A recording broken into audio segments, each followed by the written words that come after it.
Well, here we are again. The video keeps jumping off on me, but I'll put it all together later.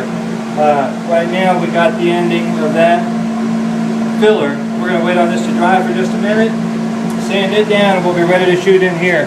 While we're waiting, I'm going to show you the other two countertops. That's this countertop. That's this one. We're going to walk through the house here.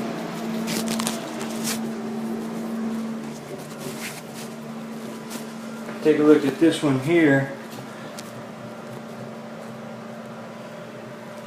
You got a lot of little stains and stuff on here that people don't like. So what we do is we come in and we sand all that down, and we'll walk in here to the other bathroom.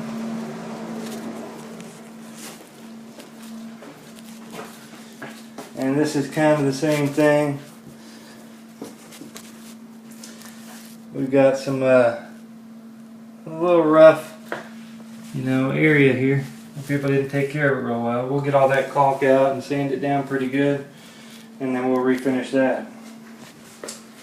We also do the bathtubs and shower walls, but in this unit everything's okay. So we're back in here in the kitchen.